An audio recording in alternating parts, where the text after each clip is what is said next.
Hello students, welcome to Bahadur smart learning. तो जैसा कि आपने थंबनेल देखा होगा, आज हम स्टार्ट करने वाले क्लास 10th का chapter chemical reaction and equation.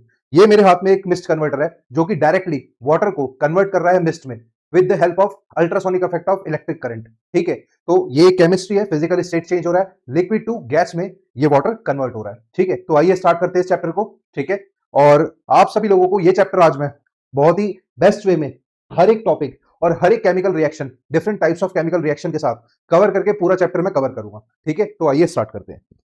काफी इंटरेक्टिव पीपीटी बनाई है। पहले लर्निंग ऑब्जेक्टिव्स हम इसके देख लेते हैं कि लर्निंग ऑब्जेक्टिव्स क्या है। ठीक है, understand what chemical reaction are and how they occur. Chemical reaction क्या है और कैसे होती है।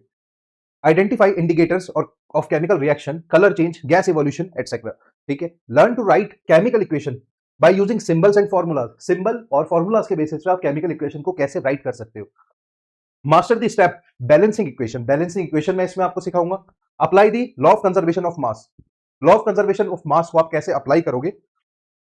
Explore types, reaction combination reaction, decomposition reaction, displacement reaction, सारी रिएक्शन हम इसमें सीखेंगे। Understand oxidation and reduction. Oxidation and reduction एक बहुत ही इंपॉर्टेंट टॉपिक है और बहुत ही स्टूडेंट्स को प्रॉब्लम होती है इस टॉपिक को समझने में। परफॉर्म एंड इंटरप्रेट की एनसीईआरटी लैबोरेटरी एक्टिविटीज। हम एक्टिविटीज को भी करेंगे, पर follow laboratory safety rules and best practice. ठीक है, तो सभी चीजों को हम स्टार्ट करते हैं। आप first concept, introduction to chemical reaction. ठीक है, तो केमिकल रिएक्शन को समझते हैं कि केमिकल रिएक्शन होता क्या है। देखिए यहां पे लिखा हुआ है change in state, change in colour, evolution of gas, change in temperature. जब भी किसी भी कोई सब्सटेंस में केमिकल रिएक्शन होता है, ठीक है, मैं फिजिकल चेंज की बात नहीं कर रहा, केमिकल रिएक्शन या केमिकल चेंज की बात कर रहा हूं। तो जब भी कोई केमिकल रिएक्शन होता है तो या तो उसकी स्टेट चेंज होगी। स्टेट चेंज कैसे होगी। स्टेट हमारी तीन होती है, सॉलिड, लिक्विड और गैस। या तो इनमें से इंटर एक्सचेंज होगी, इनकी जो स्टेट्स हैं वो चेंज होगी, या तो बर्फ पानी में कन्वर्ट होगी। ठीक है, वो एक फिजिकल चेंज है। बट अगर हम वहीं पे पानी को बॉईल कर दें, या फिर जैसे मैंने अभी आपको मिक्स कन्वर्टर दिखाया, इस फॉर्म में इवोल्यूशन ऑफ गैस होता है जो कि केमिकल चेंज है। ठीक है, एक chemical reaction is a process in which one और मोर सब्सटेंस रिएक्टेंट्स। ठीक है, रिएक्टेंट्स इसमें इन्वॉल्व होते हैं। रिएक्टेंट्स जो है आपस में रिएक्ट करते हैं। जैसे मैंने यहां पे दिया हुआ है, ये दोनों क्या है, ये रिएक्टेंट्स है। एक R1 है, एक R2 है। अब ये दोनों मिलके क्या बना रहे हैं, ये दोनों मिलके एक प्रोडक्ट बना रहे हैं। ठीक है, इस प्रोडक्ट को जो फॉर्मेशन हो रही है इसी को हम कहते हैं केमिकल रिएक्शन। ठीक है, दो अलग अलग केमिकल्स आपस में मिलके एक प्रोडक्ट फॉर्म कर रहे हैं, इसे कहते हैं chemical reaction. And transformed into one और मोर न्यू सब्सटेंसेस, इसको हम प्रोडक्ट कहते हैं with entirely different properties. Entirely different properties भी होती है कई बार, क्योंकि दोनों एलिमेंट्स की प्रॉपर्टीज अलग अलग होगी, बट कुछ कंडीशंस में प्रॉपर्टीज सिमिलर भी होती है। ठीक है, और इनके अंदर प्रोसेस होता है, केमिकल बॉन्ड्स का शेयरिंग होता है, ब्रोकन एंड न्यू बॉन्ड्स भी क्रिएट होते हैं। ठीक है, किसके थ्रू, जो केमिकल बॉन्ड में क्लाउड्स होते हैं, बॉन्ड क्लाउड्स, उनको ब्रेक करके जब दो एलिमेंट्स आपस में कंबाइन होते हैं तो उनके इलेक्ट्रॉन्स भी शेयर होते हैं। ठीक है, example iron plus oxygen plus water, ये एक रस्ट बनता है। अब रस्टिंग क्या है, rusting is a chemical reaction. ठीक है, जो कि मान लो कोई आयरन है, ठीक है, उस पे रस्टिंग हो जाती है। रस्टिंग क्या है, एक केमिकल रिएक्शन है। ठीक है, importance in daily life. Daily life में भी तो आप बहुत केमिकल रिएक्शंस देखते हो, जैसे कि घर में आपकी मदर सब्जी बनाती है, चाय बनाना। ठीक है, ये सब भी क्या है, ये एक केमिकल रिएक्शन है। डाइजेशन ऑफ फूड, आपकी बॉडी में भी हर टाइम कोई ना कोई केमिकल रिएक्शन होता है, जिसको डाइजेशन ऑफ फूड कह ले। बर्निंग ऑफ फ्यूल्स, बाइक चलाते हो, गाड़ी चलाते हो, बर्निंग ऑफ फ्यूल्स क्या है, वो भी एक केमिकल रिएक्शन है। फोटोसिंथेसिस, भाई प्लांट्स के थ्रू तो हमें ऑक्सीजन मिलता है, और फोटोसिंथेसिस भी एक केमिकल रिएक्शन है। Manufacturing of medicine, fertilizers, plastics, ये सब क्या है, ये सारी की सारी एक केमिकल रिएक्शंस है। Extraction of metals from the ores, extraction of metals, ये भी एक केमिकल रिएक्शन है। Chemical reaction are the foundation of our life processes. सभी लाइफ प्रोसेसेस की फाउंडेशन क्या है, एक केमिकल रिएक्शन है। तो नेक्स्ट स्लाइड पे चलते हैं। Daily life example of chemical reactions. Chemical reactions के डेली लाइफ में क्या क्या एग्जांपल्स हैं, बर्निंग ऑफ कैंडल, ठीक है, photosynthesis in plants, rusting of iron, ठीक है, कुकिंग ऑफ फूड, ये सभी क्या है, ये सभी केमिकल रिएक्शंस हैं। यहां पे देखिए, जैसे कि बर्निंग ऑफ कैंडल क्या है, C25H52O2 CO2H2O एनर्जी प्रोड्यूस होती है। ठीक है, जब भी कोई कैंडल बर्न होती है। Photosynthesis 6CO2 6H2O C6H12O6। ठीक है, यहां पे जो हमारा प्रोड्यूस हो रहा है ये क्या है, ये ग्लूकोज है। ठीक है, ग्लूकोज प्रोड्यूस होता है प्लांट्स के अंदर फोटोसिंथेसिस के दौरान। ये इक्वेशन को आप जरूर याद कर लेना, बहुत ही इंपॉर्टेंट इक्वेशन है ये। ठीक है, फोटोसिंथेसिस इक्वेशन अगर आपको याद है तो आप इसको यूज भी कर सकते हैं शो करने के लिए केमिकल रिएक्शन, या जब भी आप केमिकल रिएक्शन की डेफिनेशन लिखें तो ये वाली इक्वेशन आप जरूर लिखेगा वहां पे। ठीक है। Cooking of food, heat, food molecules, new compounds बनते हैं। ठीक है, जैसे आप घर में आपके सब्जी बनती है या आप लोग मैगी बनाते होगे, है ना, उसके बाद आप उसको बॉईल करते हो, बॉईल करने के बाद उसका जो कंपाउंड बनता है, न्यू जो वो प्रोड्यूस होता है, मैगी सॉफ्ट हो जाती है। क्यों? क्योंकि वो बॉईल हुई है पानी में, पानी के साथ रिएक्ट करती है। और ठीक है, इसी के हम कहते हैं chemical reactions. Indicator of chemical reactions, indicator of chemical reactions में हम जानते हैं, आप सब लोगों ने लिटमस पेपर जरूर देखा होगा, है ना। लिटमस पेपर क्या करता है? लिटमस पेपर के थ्रू आप एसिड, बेस, इन सब का आइडेंटिफिकेशन कर सकते हैं और पता लगा सकते हैं कि कौन सा सब्सटेंस एसिडिक है और बेसिक है। वही हमारा यूज होता है पीएच स्केल में।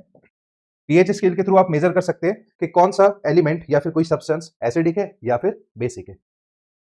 Evolution of gas, evolution of gas होगा, बबल और फिज अपीयर होंगे during the reaction. Example zinc, hydrochloric acid, hydrogen gas जरूर प्रोड्यूस होगी। टेम्परेचर चेंज, टेम्परेचर चेंज भी तो एक केमिकल रिएक्शन है, right. Heat release, exothermic reaction और एब्जॉर्ब एंडोथर्मिक रिएक्शन। अब दो तरह की रिएक्शन होती है हमारी, एक होती है एक्सोथर्मिक, एक होती है एंडोथर्मिक। जो हमारी एक्सोथर्मिक रिएक्शन है वो क्या करती है? हीट को रिलीज करती है, और जो एंडोथर्मिक रिएक्शन होती है वो हीट को एब्जॉर्ब करती है। Example, burning of magnesium ribbon release the heat and light, dissolve ammonia chloride in water, absorb the heat. अगर आप बर्निंग ऑफ मैग्नीशियम करते हो, अगर मैग्नीशियम को आप जलाते हो, मैग्नीशियम रिबन को, तो आप उसे बर्न करते हो तो एक व्हाइट लाइट प्रोड्यूस होती है, और उसके बाद वो मैग्नीशियम ऑक्साइड में कन्वर्ट हो जाता है, एक व्हाइट पाउडर में। ठीक है, तो उसके दौरान हमारी एक्सोथर्मिक प्रोसेस होती है जो कि हीट को रिलीज करती है। वहीं पे अगर आप एमोनियम क्लोराइड पानी के अंदर मिलाते हो, ठीक है, तो वो क्या करता है? हीट को एब्जॉर्ब करता है। तो ये डिफरेंट टाइप्स ऑफ रिएक्शन है टेम्परेचर चेंज में। कलर चेंज, कलर चेंज आप नेचुरल इंडिकेटर के थ्रू भी देख सकते हो, जैसे कि टर्मरिक। अगर आप हल्दी के अंदर बेस को मिलाते हो, ठीक है, तो उसका कलर क्या होता है? चेंज हो जाता है, वो रेड कलर में, टोटली ब्लड, फेक ब्लड में कन्वर्ट हो जाती है और रेड कलर में कन्वर्ट हो जाएगी, है ना। तो ऐसे ही a change in colour indicates a new substance has formed. Change colour भी हमें ये बताता है कि एक न्यू सब्सटेंस फॉर्म हुआ। ठीक है, example, iron nail placed in the copper sulphate, blue solution, solution turns green as Cu2+ is replaced by Fe2+ ions. मतलब कि जब भी हमारा जो कॉपर है वो जब फेरिक के आयरन, जो आयरन के पार्टिकल्स हैं या आयंस हैं, उनके साथ रिएक्ट करके कलर को चेंज कर देता है। तो gas off evolution, temperature change, colour change, ये सभी क्या है? ये इंडिकेटर्स ऑफ केमिकल रिएक्शंस हैं। Light emission and precipitate formation, अब कई जगह पे लाइट एमिशन भी होता है। लाइट एमिशन कैसे? जैसे बर्निंग ऑफ मैग्नीशियम रिबन आपने देखा, उसमें लाइट का एमिशन हो रहा है ना, तो वो भी एक केमिकल रिएक्शन है। आइए नेक्स्ट टॉपिक पे चलते हैं, केमिकल इक्वेशन। तो अभी तक हम केमिकल रिएक्शन समझ रहे थे कि केमिकल रिएक्शन क्या है। अब आप लोगों को समझ में आ चुका होगा, केमिकल रिएक्शंस होती है जब भी दो एलिमेंट्स आपस में रिएक्ट करते हैं और न्यू प्रोडक्ट प्रोड्यूस करते हैं। अब समझते हैं केमिकल इक्वेशन।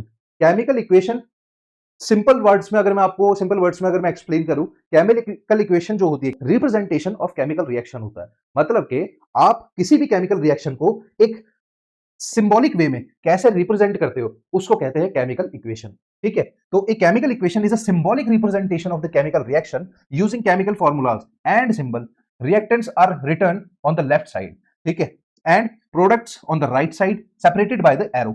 अब ये देखिए, यहां पे आप लोगों को दिख रहा होगा एक केमिकल रिएक्शन है, ठीक है, ये जो लिखी हुई है H2+O2, ये केमिकल रिएक्शन है, प्रोड्यूस क्या कर रही है? H2। ठीक है,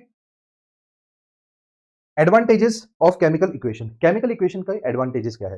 देखिए, सबसे पहले तो इंपॉर्टेंट ये है कि आईयूपीएसी के थ्रू, आईयूपीएसी, आप लोगों ने सबने 9th क्लास में पढ़ा होगा IUPAC, international union of pure applied chemistry. इसकी डेफिनेशन सब लोग जरूर याद कर लेना, बहुत ही इंपॉर्टेंट है। ठीक है, international union of pure applied chemistry के थ्रू सभी एलिमेंट्स का सिंबल डिसाइड किया जाता है। ठीक है, सिंबल इसलिए डिसाइड किया गया है to make easy to understand all the elements, आप उनको अरेंजमेंट्स इजीली कर सकें और उनको समझ सकें और याद रख सकें। ठीक है, अच्छा, इसी से मुझे याद आया, सब लोग 1 to 20 एटलीस्ट आपको, या फिर कुछ लोग 30 तक भी कर सकते हैं, एलिमेंट्स के नाम, एटॉमिक नंबर सभी याद होने चाहिए। ठीक है, आप चाहे तो मेरे और वीडियोस देख सकते हैं, उसमें मैंने एक्सप्लेन किया हुआ है कि आप कैसे याद कर सकते हैं एटॉमिक मास। ठीक है, केएलएम, सेपरेशन ऑफ शेल्स आप कैसे याद कर सकते हैं, डिस्ट्रीब्यूशन ऑफ इलेक्ट्रॉन्स, वो मैंने एक्सप्लेन किया हुआ है। आने वाली वीडियो में मैं उनको भी और अच्छे से एक्सप्लेन करूंगा। Show exact formula and reactants product. अब देखिए, जो भी केमिकल रिएक्शन होता है और हम केमिकल इक्वेशन की फॉर्म में उसको रिप्रेजेंट करते हैं, वो हमें exact number of atoms show करता है और मॉलिक्यूल शो करता है कि इसमें कितने नंबर ऑफ मॉलिक्यूल्स एक एलिमेंट के प्रेजेंट है, या फिर कितने नंबर ऑफ एटम्स उसके प्रेजेंट है किसी केमिकल रिएक्शन में। ठीक है, जैसे कि indicate physical states S, liquid, gas, aqueous. ठीक है, अब हमें केमिकल इक्वेशन के थ्रू ये भी पता लगता है कि जो रिएक्शन है वो सॉलिड की है, लिक्विड की है, गैस की है, एक्वस की है, ठीक है, ये भी हमें पता लगता है। कंडीशन हीट, हीट को हम कैसे एक्सप्लेन करते हैं? देखिए, ये जो ट्रायंगल होता है ना ऐसे, ये क्या दिखाता है हमें? Heat involvement in the reaction. इसका मतलब उस रिएक्शन में हीट की इन्वॉल्वमेंट है। कैटलिस्ट कैन बी शोन, ठीक है, कैटलिस्ट भी ऐसे शो हो सकते हैं। अगर हम कोई कैटलिस्ट डालते हैं किसी रिएक्शन में, कैटलिस्ट को ऐड ऑन करते हैं तो उसको भी हम ऐसे शो कर सकते हैं, ठीक है। Word equation versus chemical equation. अब वर्ड इक्वेशन क्या होती है और केमिकल इक्वेशन क्या होती है, ये आप लोगों की और ज्यादा हेल्प करेगी ये पीपीटी इस चीज को समझने में कि वर्ड इक्वेशन को हम कैसे एक्सप्रेस करते हैं और केमिकल इक्वेशन को कैसे एक्सप्लेन करते हैं, ठीक है। तो आइए समझते हैं। वर्ड इक्वेशन हमेशा एलिमेंट्स का पूरे नाम के साथ लिखी जाती है। जैसे हाइड्रोजन प्लस ऑक्सीजन वाटर बनाता है, magnesium plus oxygen magnesium oxide बनाता है, zinc plus sulphuric acid zinc sulphate plus hydrogen ये बनाता है, ठीक है। आप ये सारी चीजें नोट कर सकते हैं, ठीक है। Uses of full name of substance easy to understand, not universally concise, cannot show quantity of easily। मतलब देखिए यहां पे हमें ये तो एग्जैक्टली पता लग रहा है कि एलिमेंट क्या है, सब्सटेंस क्या है, बट हम ना ही उसके एटम्स को चेक कर सकते हैं ना ही मॉलिक्यूल्स को फाइंड आउट कर सकते हैं। बट केमिकल इक्वेशन वहीं पे बहुत ही ज्यादा बेस्ट है इस चीज को समझने में, क्योंकि ये रिप्रेजेंट करता है exact number of molecules, exact number of electrons या एग्जैक्ट नंबर ऑफ एटम्स। ये हमें रिप्रेजेंट करता है एग्जैक्ट नंबर ऑफ एटम्स यहाँ पे। अब यहाँ पे 2 mg है, मतलब 2 मॉलिक्यूल्स ऑफ mg और एटम 2 है ऑक्सीजन के। ये क्या बना रहा है? 2 MgO। यहाँ पे जिंक के H2SO4 है, ठीक है। ये क्या बना रहा है यहाँ पे? ठीक है, जिंक सल्फेट बना रहा है। अब ये देखिए यहाँ पे जो हमारे सारे के सारे यहाँ पे रिएक्शन शो करें, इसमें आप नंबर ऑफ एटम्स भी बता सकते हो, नंबर ऑफ मॉलिक्यूल्स भी बता सकते हो, बहुत इजीली आइडेंटिफाई करके, ठीक है। कॉन्साइज एंड यूनिवर्सल है, IUPAC के थ्रू अप्रूव्ड है ये, ठीक है। Show exact quantity of coefficients, coefficient show करता है जो हमारी वैल्यू है एटम्स की या मॉलिक्यूल्स की, वो भी शो करता है। Follow the law of conservation of mass. Law of conservation of मास बहुत इंपॉर्टेंट है, ये आप लोगों ने पढ़ा होगा 9th क्लास में भी। लॉ ऑफ कंजर्वेशन ऑफ मास हमें क्या बताता है? मतलब कि अगर आपने दो एलिमेंट्स को मिक्स किया, मान लीजिए आपने मिक्स किया मैग्नीशियम, ठीक है, या फिर आपने मैग्नीशियम और ऑक्सीजन को मिक्सअप किया। अब उसमें आपने, अगर आपने 2 ग्राम लिया मैग्नीशियम, 2 ग्राम ऑक्सीजन मिक्स किया, तो जो रिजल्ट होगा वो 4 ग्राम का होगा। क्यों? लॉ ऑफ कंजर्वेशन ऑफ मास ये कहता है कि जब भी if any two elements reacts, the mass neither be created nor be destroyed। the mass neither be created nor be destroyed हमें लॉ ऑफ कंजर्वेशन ऑफ मास बताता है। आगे हम पढ़ते हैं इसको, बैलेंस्ड केमिकल इक्वेशन, ठीक है। तो इस वन शॉट में मैं आप लोगों को बैलेंसिंग इक्वेशन भी सिखाऊंगा, ठीक है। और ये एक वन शॉट वीडियो है जिसको आप सीखें पढ़ेंगे अगर, और इस वीडियो को आप देखेंगे तो आपके सारे डाउट्स क्लियर हो जाएंगे, ठीक है। लॉ ऑफ कंजर्वेशन ऑफ मास सबसे पहले हम समझते हैं। लॉ ऑफ कंजर्वेशन ऑफ मास से ही एक्सट्रैक्ट होकर बैलेंसिंग इक्वेशन का फॉर्मेशन हुआ है। कैसे हुआ है? क्योंकि हमें सभी एलिमेंट्स को हमेशा बैलेंस करना होता है इसमें, ठीक है। लेफ्ट हैंड साइड को भी और राइट हैंड साइड को भी। दो तरीके के हमारे, हम जब भी रिएक्शन को लिखते हैं, किसी भी रिएक्शन को अगर हम लिखते हैं तो आप देखिए यहाँ पे, ये देखिए यहाँ पे रिएक्टेंट्स हैं, यहाँ पे प्रोडक्ट है। तो जब भी हम किसी केमिकल इक्वेशन को लिखते हैं तो लेफ्ट हैंड साइड में हमारे हमेशा रिएक्टेंट्स होते हैं और राइट हैंड साइड में हमारे प्रोडक्ट होते हैं, ठीक है। हाँ। तो law of conservation of mass क्या कहता है? Mass of reactants always equal to the mass of product. जो मास ऑफ रिएक्टेंट्स होगा वो हमेशा मास ऑफ प्रोडक्ट के इक्वल होगा। दे आर ओनली रीअरेंज्ड, ठीक है, या फिर ट्रांसफॉर्म। अगर फिजिक्स की वे में हम इस law of conservation of mass को समझे, so mass neither be created nor be destroyed, it only transform. Transform कैसे? जैसे मैंने आपको पिछली वाली वीडियो में इलेक्ट्रिसिटी के टॉपिक जो वीडियो है उसमें मैंने आपको बताया था कि सोलर एनर्जी कन्वर्ट होती है किसमें? इलेक्ट्रिकल एनर्जी में। वो एनर्जी वही है, ठीक है, बट कन्वर्ट हो रही है इलेक्ट्रिकल एनर्जी में। तो यही बताता है हमें लॉ ऑफ कंजर्वेशन ऑफ मास के केमिकल रिएक्शन जब भी होता है, कोई भी केमिकल रिएक्शन होता है, तो हमारे जो एलिमेंट्स हैं वो सिर्फ ट्रांसफॉर्म होते हैं न्यू प्रोडक्ट में, बट उनका मास इक्वल रहता है, क्रिएट भी नहीं होता ना ही डिस्ट्रॉय होता, ठीक है। प्रपोज बाय एंटोनी लेवेसियर, ठीक है। एंटोनी लेवेसियर के थ्रू ये हमारी इक्वेशन दी गई थी। Law of conservation of mass Antoine Lavoisier के थ्रू बताया गया था। फादर ऑफ मॉडर्न केमिस्ट्री है ये। आइए स्टूडेंट स्टार्ट करते हैं नेक्स्ट टॉपिक को, ठीक है, जो है बैलेंसिंग इक्वेशन। तो बैलेंसिंग इक्वेशन को समझने के लिए आपको सबसे पहले समझना होगा कि अनबैलेंस्ड इक्वेशन क्या होती है, ठीक है। तो अनबैलेंस इक्वेशन के लिए यहाँ पे देखिए, यहाँ पे मैंने आपके लिए अनबैलेंस इक्वेशन सेट की है, ठीक है, जिसमें हमें दिया हुआ है H2 plus O2 is equal to H2, ठीक है। अब इसमें देखिए लेफ्ट हैंड साइड में यहाँ पे आप इनको सेपरेट कर सकते हैं बैलेंस इक्वेशन को समझने के लिए, एक LHS एक RHS, ठीक है। तो लेफ्ट हैंड साइड में H के कितने एटम्स हैं, O के कितने एटम्स हैं, और राइट हैंड साइड में H के कितने एटम्स हैं और O के कितने एटम्स हैं। तो लेफ्ट हैंड साइड में देखिए यहाँ पे जो रिएक्टेंट्स हमें दिए हुए हैं, बैलेंस इक्वेशन को अगर आप समझ गए तो आप इजीली आइडेंटिफाई कर पाएंगे कि इस इक्वेशन को आपको बैलेंस कैसे करना है। ठीक है, तो देखिए H के यहाँ पे जो नंबर ऑफ एटम्स है वो है 2 और यहाँ पे O के जो नंबर ऑफ एटम्स है रिएक्टेंट्स की साइड वो है 2। अब यहाँ पे देखिए क्या है, यहाँ पे H के एटम्स जो है वो 2 है प्रोडक्ट में और O के एटम्स 0 है। ठीक है, तो अब इसको बैलेंस करने के लिए हम क्या करेंगे, इक्वेशन हमें दी हुई है H2 plus O2 is equal to H2O। ठीक है, तो अब इसको बैलेंस करने के लिए मैं क्या करूंगा, इसको बैलेंस करने के लिए क्या मैं यहाँ पे 2 लगा सकता हूँ, 2 2 4। ठीक है, अब यहाँ पे भी मुझे लेफ्ट हैंड साइड में भी यही चेंजेस करने पड़ेंगे और ये चेंजेस जो भी मुझे करने हैं वो सिर्फ ऊपर करने हैं। ठीक है, नीचे एटम्स में हमें कोई चेंजेस नहीं करने, सिर्फ मॉलिक्यूल्स हमें बढ़ाने हैं। अगर हम मॉलिक्यूल्स बढ़ा देंगे तो यहाँ पे जो हमारा नंबर ऑफ एटम्स हो जाएगा H का वो दोनों साइड में इक्वल हो जाएगा जो कि 4 होगा। ठीक है, अब O के, अब यहाँ पे अगर मैं चेक करूं तो ये जो 2 है ये H के साथ भी है और O के साथ भी है। अब अगर यहाँ पे हम देखा जाए तो O2 जो हमारा दिया हुआ है यहाँ पे, ठीक है, O2 के जो यहाँ पे एटम्स है वो 2 हैं और यहाँ पे भी O के एटम्स 2 हैं। ठीक है, तो दोनों तरफ हमारी जो इक्वेशन है वो एक बैलेंस इक्वेशन बन गई। ठीक है, तो इसीलिए मैंने यहाँ पे आपके लिए ये एक डायग्राम भी दिया हुआ है जो कि है तराजू का। ठीक है, जिससे आप समझ सकते हैं कि बैलेंस करना इक्वेशन को ये होता है कि दोनों तरफ LHS और RHS मतलब कि रिएक्टेंट्स और जो प्रोडक्ट आपका बना है वो दोनों के नंबर ऑफ एटम्स इक्वल हो। ठीक है, और इसमें आपके coefficients, use coefficients not substitute. ठीक है, ये बैलेंस करने के लिए आपको नीचे के जो आपको एटम्स दिए हुए हैं उनमें कोई चेंजेस नहीं करना है, सिर्फ आपको कोफिशिएंट्स जो आगे इनके दिए हुए हैं यहाँ पे मॉलिक्यूल्स उनमें चेंजेस करना है। ठीक है, आइए चलते हैं नेक्स्ट स्लाइड पे।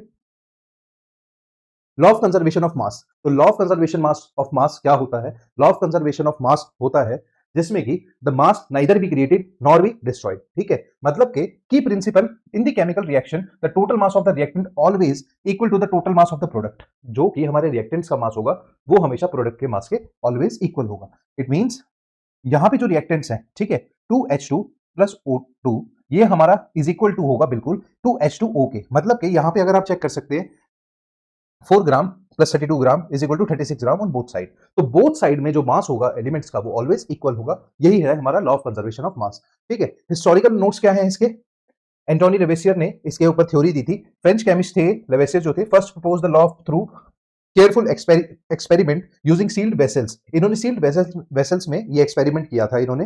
ठीक है, इन्होंने ही एस्टैब्लिश किया था law of conservation of mass को, जो आज हम केमिस्ट्री और फिजिक्स दोनों जगह पे साइंस में यूज करते हैं। ठीक है,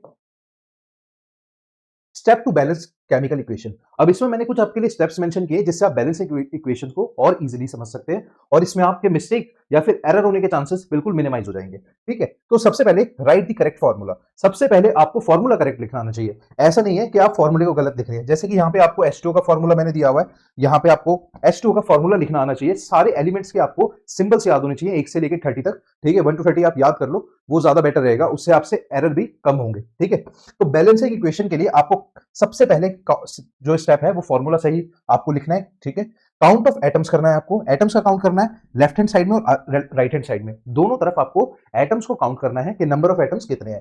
थर्ड, यूज कोफिशिएंट्स। कोफिशिएंट्स मतलब कि आपको उनके आगे की जो वैल्यू है ये यहां पे वैल्यू पुट करनी है, ना कि आपको एटम्स की वैल्यू के साथ छेड़छाड़ करनी है। ठीक है, अब यहां पे अगर आप देखो, check the final equation, verify that each element has equal atoms on the both side, confirm the equation satisfy the law of conservation of mass।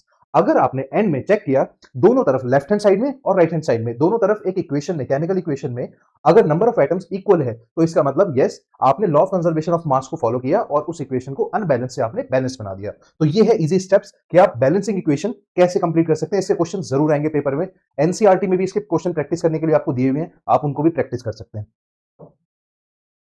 ठीक है, प्रैक्टिस एग्जांपल इजी। तो यहां पे मैंने आपके लिए कुछ एग्जांपल सेट किए बैलेंसिंग इक्वेशन के। ठीक है, बैलेंस द इक्वेशन H2Cl2HCl बना हमारा। क्या ये एक बैलेंस इक्वेशन है? जो लोग वीडियो को देख रहे हैं पहले सॉल्व करने की एक बार ट्राई करो आप लोग। ठीक है, तो यहां पे देखिए H2 हमारे एटम्स है। लेफ्ट हैंड साइड में अगर मैं यहां पे देखूं LHS और RHS। ठीक है, लेफ्ट हैंड साइड में H के जो एलिमेंट्स हैं वो हमारे जो एटम है वो 2 हैं और Cl के जो हमारे एटम है वो भी 2 है। ठीक है, अब राइट हैंड साइड में यहाँ पे दोनों के एटम्स है ही नहीं, एटम्स मेंशन ही नहीं किए हुए। ठीक है, तो अब इसको बैलेंस करने के लिए हमें क्या करना होगा, इसको बैलेंस करने के लिए हमें करना होगा कि दोनों के पास इक्वल नंबर ऑफ एटम्स होने चाहिए, जो कि यहाँ पे हुआ है। यहाँ पे हमने 2 लगाया और ये 2 इसके साथ भी है और इसके साथ भी, मतलब हाइड्रोजन के साथ भी और क्लोरीन के साथ भी, तो ये इक्वेशन बैलेंस हो गई। ठीक है, आइए नेक्स्ट एग्जांपल देखते हैं। Balance the NaCl। ठीक है, NaCl को आपको बैलेंस करना है, सॉल्ट का फॉर्मूला है। ठीक है, अब इसमें आपको Na प्लस Cl2 ये NaCl बनाया है इन्होंने। बट यहाँ पे देखिए क्या है एरर, यहाँ पे Cl के दो एटम्स हैं जो कि यहाँ से रिमूव हो गए। अब सिंपली आपको आगे इसके कोफिशिएंट में 2 को पुट करना है, यही 2 वैल्यूएबल होगा सोडियम के लिए और क्लोरीन के लिए। ये इक्वेशन आपकी बैलेंस हो जाएगी। ठीक है, प्रैक्टिस एग्जांपल मीडियम लेवल। ये मीडियम लेवल के हैं, वो जो मैंने आपको सबसे पहले कराया वो एक इजी लेवल था, अब मीडियम लेवल है। आपके लिए मैंने स्टेप बाय स्टेप हार्ड की तरफ आपको लेके जा रहा हूं, और ज्यादा हार्ड बैलेंसिंग इक्वेशन आप कैसे सॉल्व करेंगे। तो यहां पे देखिए एग्जांपल है Fe प्लस O2। ठीक है, ये हमारी बैलेंस इक्वेशन कैसे होगी, इसको हम सॉल्व करते हैं। ठीक है, Fe प्लस O2 Fe2O3। अब यहां पे देखिए जो O के एटम्स हैं वो हमारे 3 हो गए यहाँ पे। ठीक है, और Fe के जो एटम्स हैं वो 2 हो गए। अब इसको हम कैसे बैलेंस करेंगे। अब बैलेंस करने का स्टेप नंबर 1 है, सबसे पहले आप देखिए कि आप इसको वही LHS और RHS इसमें डिवाइड कर लीजिए। यहां पे Fe के एटम्स, यहां पे O के एटम्स, यहां पे भी Fe के एटम्स, और यहां पे O के एटम्स। अब Fe के एलिमेंट्स देखिए, Fe के जो एलिमेंट्स है लेफ्ट हैंड साइड में वो हमें क्या दिए हुए हैं, यहाँ पे 0 है, कोई वैल्यू नहीं है, सिर्फ एक यहाँ पे एटम है। ठीक है, प्रेजेंट है। अगर कोई वैल्यू आगे नहीं होती तो इसका मतलब एक एटम प्रेजेंट होता है। ठीक है, अब यहाँ पे हम इसको कैसे बैलेंस करेंगे। देखिए Fe को बैलेंस करने के लिए हमें O को पहले बैलेंस करना पड़ेगा। ठीक है, अगर हम O को बैलेंस करेंगे, यहाँ पे O3 है, O की वैल्यू अगर हम चेंज करेंगे तो देखिए 2 पुट कर दीजिए आप। यहाँ पे इन्होंने क्या किया है, Fe के जो बैलेंस है इन्होंने यहाँ पे Fe के सामने यहाँ पे 2 लगाया। ठीक है, अगर 2 लगाया तो Fe के जो एटम्स हो गए 2 2 जा 4, 4 हो गए हमारे। ठीक है, अब यहाँ पे अगर प्रोडक्ट में 4 हो गए हैं तो हमें रिएक्टेंट्स में भी 4 करने पड़ेंगे, इसीलिए इन्होंने 4 Fe लिखा। उसके बाद अब यहाँ पे कितने हो गए, 2 3 जा 6, 6 हो गए। तो अब बैलेंस करने के लिए यहाँ पे हमें 3 लगाना पड़ेगा। ठीक है, तो दोनों तरफ अगर मैं O के एलिमेंट्स देखूं, O के एटम्स देखूं, तो दोनों तरफ जो O के एटम्स हो गए हमारे वो 6 हो गए हैं। ठीक है, तो ये इक्वेशन हमारी ऐसे बैलेंस हो जाएगी। Next example C plus O2, CO2 बना हमारा। ठीक है, अब यहाँ पे बैलेंस करते हैं, बैलेंसिंग में क्या इक्वेशन में प्रॉब्लम है। यहाँ पे ये कंबस्टन रिएक्शन है, कार्बन की कॉम्बिनेशन रिएक्शन है, कंबाइन हो रही है इसमें C और O2। ठीक है, सबसे पहले देखिए C के 1 ऑन ईच साइड, दोनों तरफ 1 है। ठीक है, और एटम जो है यहाँ पे O2 के वो 2 है, यहाँ पे भी 2 है, तो ये तो इक्वेशन ऑलरेडी बैलेंस है। ठीक है, तो ऐसे कई बार इक्वेशंस ऐसी भी आती हैं आपके पेपर में जो ऑलरेडी बैलेंस होती हैं। ठीक है, तो इसका ध्यान रखिएगा, इसीलिए अनबैलेंस इक्वेशन को समझना भी इंपॉर्टेंट था।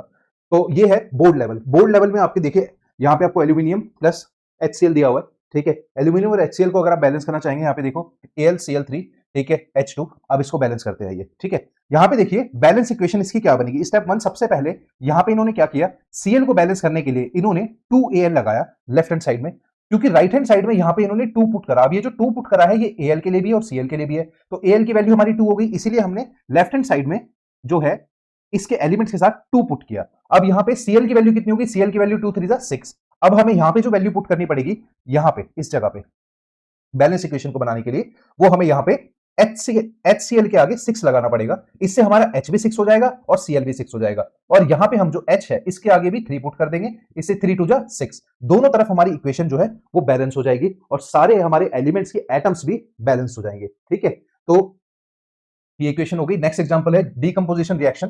ठीक है, अब डीकंपोजिशन रिएक्शन में देखिए, डीकंपोजिशन रिएक्शन में क्या होता है, ये टाइप्स जो है केमिकल रिएक्शंस के, ये मैं आने वाली स्लाइड में आपको करा रहा हूं। ठीक है, बट पहले आप बैलेंसिंग इक्वेशन पे फोकस कीजिए।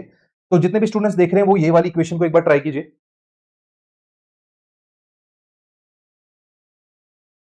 ठीक है, तो अगर आप लोगों ने ट्राई कर लिया है तो अब मैं आपको बैलेंस करके दिखाता हूं इस इक्वेशन को। देखिए हमें दिया हुआ है यहाँ पे पोटेशियम, ठीक है, क्लोरीन और O3। ये डिकम्पोज हुआ, डिकम्पोजिशन मतलब ब्रेक डाउन होना। एक प्रॉपर कंपाउंड था, ठीक है, वो ब्रेक डाउन होकर 2 एलिमेंट्स में डिस्ट्रीब्यूट हो गया। ऐसा भी होता है जब प्रोडक्ट बनता है और उसको डिकम्पोज कराया जाता है, तो वो एक जो एक पूरा कंपाउंड होता है वो 2 एलिमेंट्स में भी जाके डिवाइड हो जाता है। तो बैलेंसिंग करने के लिए देखिए Cl यहाँ पे कितना है, O2 कितना है।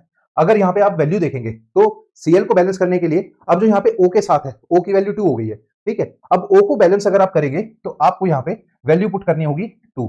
क्यों, क्योंकि आपको O3 ऑलरेडी यहाँ पे दिया हुआ है। ठीक है, अब वहां पे जाकर अगर वैल्यू कम हो गई है तो अब यहाँ पे वैल्यू बढ़ाएंगे ना। कई बार ऐसा भी होता है कि वैल्यू आपके एटम्स की कम हो जाती है। ठीक है, तो यहाँ पे आपने 2 पुट किया KCl के साथ। अब अगर आपने राइट हैंड साइड पे 2 पुट किया है तो लेफ्ट हैंड साइड पे भी आप 2 पुट करेंगे, जिससे कि आपकी वैल्यू जो है O3 की वो हो जाएगी 2 3 6। ठीक है, अब यहाँ पे आपको ऊपर की साइड यहाँ पे भी 3 पुट करना होगा, ताकि आपकी वैल्यू यहाँ पे भी ऑक्सीजन की 6 हो जाए। और दोनों तरफ अगर ऑक्सीजन की वैल्यू 6 हो गई है, K की वैल्यू 2 हो गई है, Cl की वैल्यू 2 हो गई है, तो ये इक्वेशन बैलेंस हो गई है। ठीक है, इस तरीके से आपको चेक करना है। चाहे तो आप उस वे में भी कर सकते हैं कि यहाँ पे आपने LHS लिख लिया, सारे हमारे एलिमेंट्स लिख दिए K Cl, ठीक है, O, और यहाँ पे राइट हैंड साइड में आपने KCl और O लिख लिया। अब यहाँ पे आप बैलेंस कर लो इनको कि के की वैल्यू यहाँ पे 0 थी, मैंने 2 कर दी, यहाँ पे 2 कर दी, Cl की वैल्यू मैंने 2 कर दी, यहाँ पे भी 2 कर दी एटम की, O की वैल्यू 6 हो गई, यहाँ पे भी O की वैल्यू 6 हो गई है। ये भी स्टेप आप यूज कर सकते हो, बट धीरे-धीरे इस ये देखिए छोटे क्वेश्चंस होते हैं और ये 101% आपके एग्जाम में आएंगे, तो इनमें ज्यादा टाइम ना वेस्ट करते हुए मैक्सिमम 4-5 क्वेश्चन ही आपके आएंगे, यूटी में भी आ सकते हैं और एग्जाम में तो आएंगे ही आएंगे। तो ये स्टेप आप फॉलो करके जल्द से जल्द इनको सॉल्व कर सकते हैं। Types of chemical reaction. अब हम केमिकल रिएक्शन के टाइप्स देखेंगे। पहले हम इनकी इंट्रोडक्शन समझते हैं, उसके बाद हम step by step, one by one, हर एक किसी के जितने भी हमारे केमिकल रिएक्शन के टाइप्स हैं सबको हम यहाँ पे एक्सप्लोर करेंगे। ठीक है, तो सबसे पहले हमारा combination reaction. Combination reaction is a very simple reaction जिसमें दो एलिमेंट्स मिक्स होकर एक प्रोडक्ट क्रिएट करते हैं। सिंपल, यहाँ पे 2Mg प्लस O2 2MgO, ठीक है, N2 3H2 2NH3, एमोनिया बन गया हमारा। CaO, ठीक है, कैल्शियम, यहाँ पे हमें मिक्सअप हो गए CaOH2, ठीक है, ये हमारा कंबाइन हो गए हैं दोनों। जितने भी एलिमेंट्स हैं सारे कंबाइन होकर कॉम्बिनेशन रिएक्शन शो कर रहे हैं और यहाँ पे कंबाइन होकर फॉर्म कर रहे हैं एक सिंगल प्रोडक्ट। वन प्रोडक्ट बनता है, यहाँ पे मल्टीपल रिएक्टेंट्स हो सकते हैं, वन प्रोडक्ट फॉर्म करते हैं। डीकंपोजिशन रिएक्शन के भी तीन टाइप्स हैं, एक है इलेक्ट्रोलिटिक रिएक्शन, एक है थर्मल, एक है फोटोकेमिकल। ठीक है, तो इलेक्ट्रोलिटिक जिसमें कि इलेक्ट्रोलिटिक के थ्रू, इलेक्ट्रोलिसिस के थ्रू हम केमिकल रिएक्शन करते हैं और उसमें एक कंपाउंड को ब्रेक डाउन करते हैं दो डिफरेंट एलिमेंट्स में। ठीक है, उसके बाद थर्मल रिएक्शन जिसमें कि हीट इन्वॉल्व होती है। फोटोकेमिकल रिएक्शन, ठीक है, इसमें वन रिएक्टेंट्स होते हैं और मल्टीपल प्रोडक्ट्स होते हैं। ठीक है, उसके बाद है डिस्प्लेसमेंट रिएक्शन। डिस्प्लेसमेंट से आपको समझ में आता है वन पोजीशन टू अनदर। ठीक है, फिजिक्स में भी आप लोग पढ़ते हो x2, ठीक है, x1, ठीक है, ये जो वैल्यू होती है हमारी डिस्प्लेसमेंट की होती है एक पोजीशन से दूसरी पोजीशन पे जाना। ठीक है, मतलब कि यहाँ पे देखिए Zn प्लस CuSO4 है। ठीक है, अब ये क्या करेगा, जब प्रोडक्ट बनाएगा तो इनके जो अलग अलग एलिमेंट्स हैं उनकी पोजीशन भी इसमें चेंज हो जाएगी। ठीक है, जैसे यहाँ पे Zn है, CuSO4 के साथ दिया हुआ है, अब जो रिजल्ट बनेगा उसके उसमें SO4 के साथ Zn हो जाएगा और Cu सेपरेट हो जाएगा। वैसे ही फेरिक प्लस CuSO4, ठीक है, उसका जो प्रोडक्ट बनेगा उसमें FeSO4 के साथ हो जाएगा, Cu सेपरेट हो जाएगा।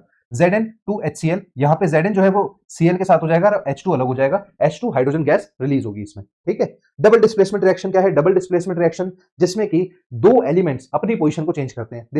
डिस्प्लेसमेंट रिएक्शन में एक एलिमेंट अपनी पोजीशन को चेंज करता है और डबल डिस्प्लेसमेंट रिएक्शन में दो एलिमेंट्स अपनी पोजीशन को चेंज कर लेते हैं। ठीक है, केमिकल रिएक्शन में क्या होता है? प्रेसिपिटेशन की एग्जांपल देखिए इसका, BaCl2 Na2SO4। अब जो प्रोडक्ट हमारा रिलीज होगा, Bl जो है, Bl के साथ जो है SO4 आ जाएगा। ठीक है, और Na के साथ जो है, यहाँ पे Na के साथ हमारा Cl आ जाएगा।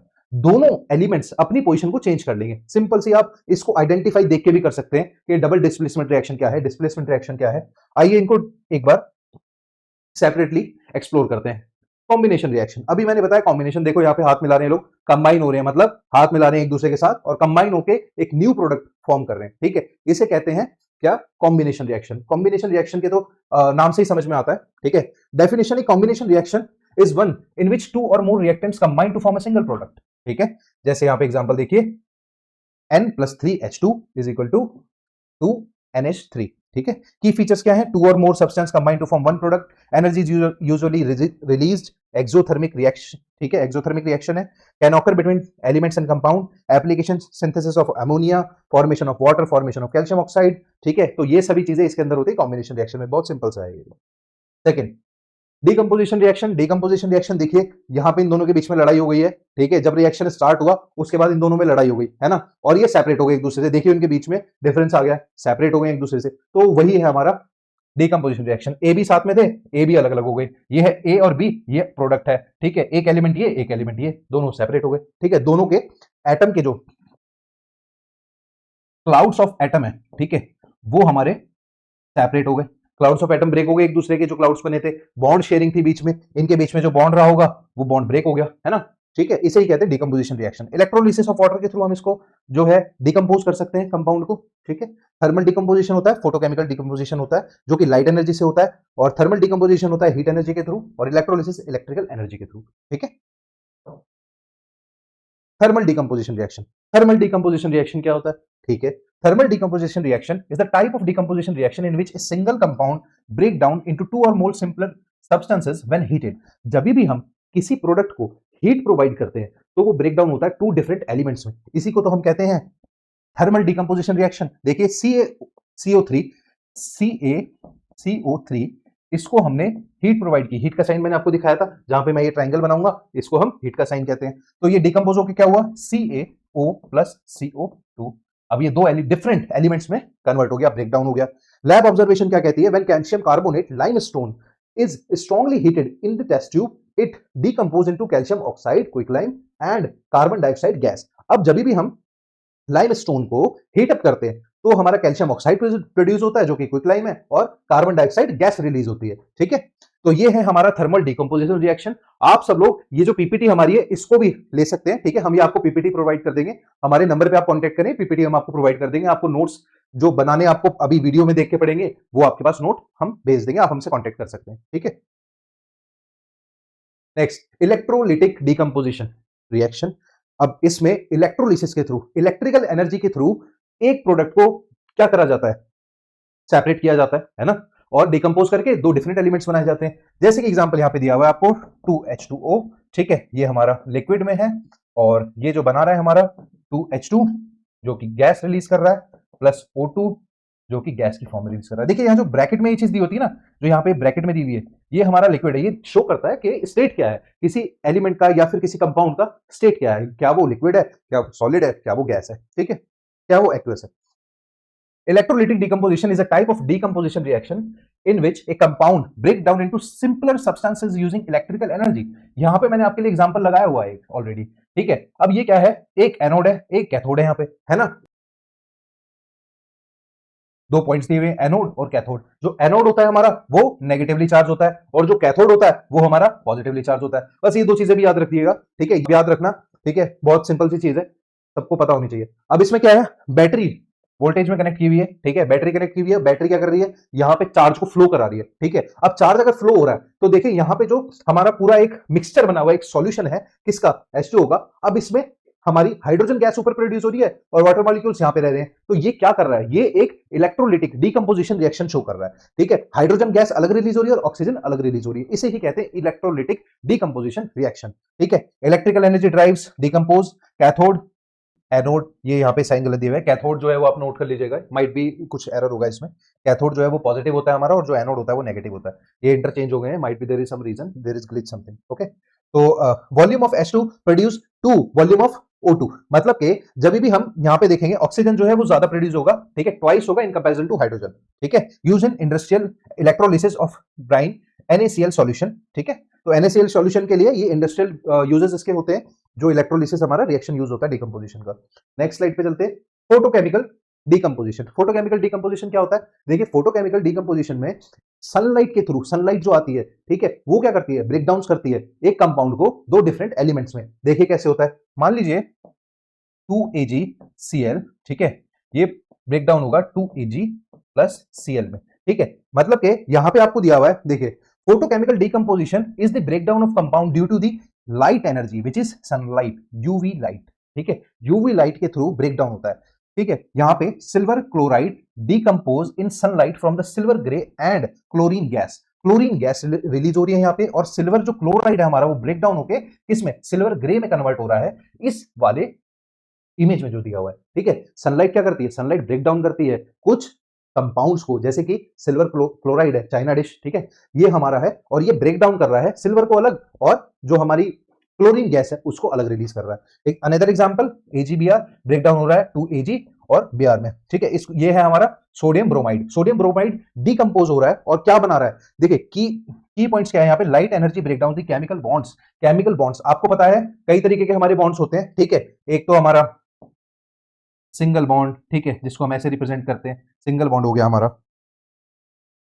उसके बाद आता है हमारा डबल बॉन्ड। ठीक है, उसके बाद आता है हमारा ट्रिपल बॉन्ड। ठीक है, इतने सारे तरीके के हमारे बॉन्ड्स होते हैं। ठीक है, अब ये सब बॉन्ड्स क्या करते हैं? ये सब बॉन्ड्स शो करते हैं हमें कि जब भी दो एलिमेंट्स के बीच में रिएक्शन होता है वो अपने जो इलेक्ट्रॉन्स हैं उनको शेयरिंग करते हैं। शेयरिंग करने के बाद ये बॉन्ड्स क्रिएट होते हैं। इसका मतलब जब भी दो एलिमेंट्स रिएक्ट करते हैं वो बॉन्ड्स के थ्रू कनेक्टेड होते हैं। अब ये सनलाइट क्या कर रही है? ये सनलाइट सिल्वर ब्रोमाइड को ब्रेक डाउन कर रही है। किसमें ब्रेक डाउन कर रही है? एक जगह पे सिल्वर में और ब्रोमाइड में, दो सेपरेट एलिमेंट्स में ब्रेक डाउन कर रही है। ठीक है, नेक्स्ट डिस्प्लेसमेंट रिएक्शन। ठीक है, डिस्प्लेसमेंट रिएक्शन क्या होता है? अब हम सिंपल डिस्प्लेसमेंट रिएक्शन देखते हैं। डिस्प्लेसमेंट रिएक्शन क्या होता है? डिस्प्लेसमेंट मतलब one position to another position होना, मूव होना, किसका? एलिमेंट का। ठीक है, कोई भी एलिमेंट जब अपनी एक पोजीशन से दूसरी पोजीशन पे मूव होता है, from initial position to final position, ठीक है, उसे हम डिस्प्लेसमेंट कहते हैं। और जब वो वापस आता है, ठीक है, तो डिस्प्लेसमेंट क्या है? A displacement reaction occurs when a more reactive elements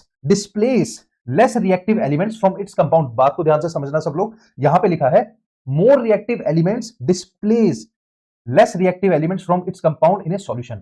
मतलब के जो मोर रिएक्टिव एलिमेंट है वो डिस्प्लेस कर देता है किसको? लेस रिएक्टिव एलिमेंट्स को, ठीक है। कुछ स्ट्रॉन्ग एलिमेंट्स होते हैं जो कि बहुत ही हाईली रिएक्टिव होते हैं, और कुछ लेस स्ट्रॉन्ग होते हैं जो कि वीक हमारे एलिमेंट्स होते हैं, वो लेस रिएक्टिव होते हैं, उनको डिस्प्लेस कर देता है। यहां पे एग्जांपल दिया हुआ है जिंक प्लस, ठीक है, CuSO4 यहां पे आपको दिया हुआ है, कॉपर सल्फेट दिया हुआ है। अभी कॉपर सल्फेट के साथ देखिए, कॉपर सल्फेट को रिप्लेस कर दिया किसने करा? जिंक ने। तो जिंक क्या है? जिंक मोर रिएक्टिव है, बहुत ज्यादा रिएक्टिव है।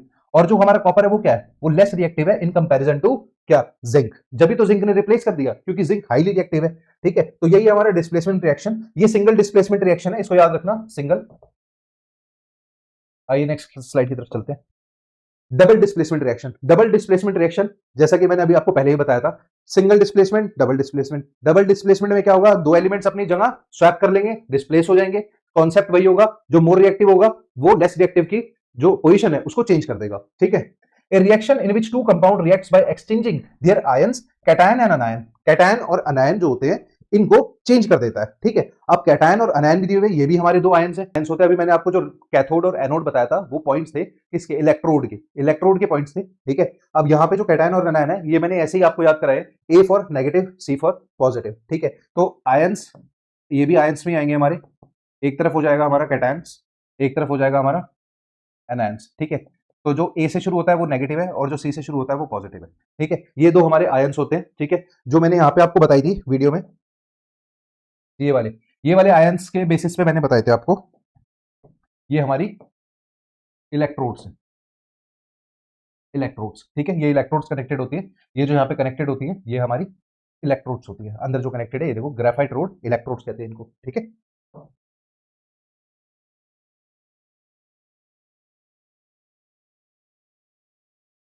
ठीक है, तो यहां पे देखिए A B plus C D, जो A B plus C D ये दो है हमारे, ठीक है। अभी क्या कर रहे हैं? रिएक्ट कर रहे हैं और फॉर्म कर रहे हैं A D plus C B. अब देखिए यहां पे जो ए बी की जगह है उसके साथ ए के साथ डी आ गया और सी डी की जगह सी बी आ गया, ठीक है। तो दो एलिमेंट्स अपनी जगह को स्वैप कर रहे हैं, बस यही है हमारा डबल डिस्प्लेसमेंट रिएक्शन। यहां पे दिया हुआ है देखिए AgNO3, ठीक है, प्लस NaCl। अब इसमें क्या होगा? जो हमारा Cl है, जो हमारा NO3 है वो चला जाएगा किसके साथ? Na के साथ। यहां पे देखिए Na के साथ चला गया, और जो Cl है हमारा वो कहां चला जाएगा? Ag के साथ। यही तो हमारा डबल डिस्प्लेसमेंट रिएक्शन है, मतलब दो एलिमेंट्स ने अपनी जगह को स्वैप कर लिया। Silver nitrate plus sodium chloride हमें दिया हुआ है, तो ये बनेगा क्या? सिल्वर क्लोराइड बनेगा, व्हाइट प्रेसिपिटेट्स, और सोडियम नाइट्रेट बनेगा। तो Ag प्लस है, Na प्लस है, आयन से एक्सचेंज कर लिया इन्होंने, Na3 नेगेटिव, O3 नेगेटिव और Cl नेगेटिव में, ठीक है। तो यहां पे आपको पता लगता है, अनदर एग्जांपल एक और दिया हुआ है यहाँ पे, Na2 प्लस SO4 BaCl2, ठीक है। BaSO4 हो गया हमारा, SO4 जो है वो Ba के साथ गया, ठीक है, और जो हमारा Cl है वो Na के साथ गया। देखिए दो एलिमेंट्स ने अपनी जगह को स्वैप कर लिया है, ठीक है। Next, neutralization reaction. तो न्यूट्रलाइजेशन रिएक्शन क्या होता है? देखिए न्यूट्रलाइज करना, किसी भी एक रिएक्शन को न्यूट्रलाइज करने के लिए हमें क्या करना पड़ता है? अगर मान लो एक साइन पॉजिटिव है तो एक साइन नेगेटिव करना पड़ेगा। मतलब अगर एक तरफ एसिड है एक तरफ बेस है, अगर ये दोनों कंबाइन होंगे तो फॉर्म करेंगे क्या? Water and salt. इसी को कहते हैं हम न्यूट्रलाइजेशन रिएक्शन। ये रिएक्शंस बहुत ही डेली लाइफ में भी यूज कर सकते हैं आप लोग, और होती भी है ये डेली लाइफ में यूज। आइए देखते हैं, समझते हैं न्यूट्रलाइजेशन रिएक्शन क्या होती है। A neutralization reaction occurs when acid reacts with base to form salt and water। जैसा मैंने आपको बताया कि एसिड बेस जो है वो कंबाइन करते हैं और सॉल्ट और वाटर प्रोड्यूस करते हैं, ठीक है। इसी को कहते हैं न्यूट्रलाइजेशन रिएक्शन। एग्जांपल दिया हुआ है HCl प्लस NaOH, ये प्रोड्यूस करेगा NaCl, सॉल्ट हमारा प्लस H2, ठीक है, ये सॉल्ट एंड वाटर, ठीक है। तो ये प्रोड्यूस होगा हमारा, इसी को कहते हैं न्यूट्रलाइजेशन रिएक्शन। तो यहाँ पे आपको देखिए देखने को मिलेगा एप्लीकेशंस क्या है।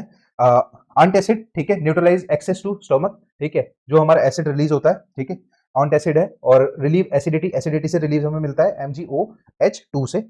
टूथपेस्ट हमारा जो है वो बेसिक होता है, न्यूट्रलाइज करता है acid which is release in our mouth at night time.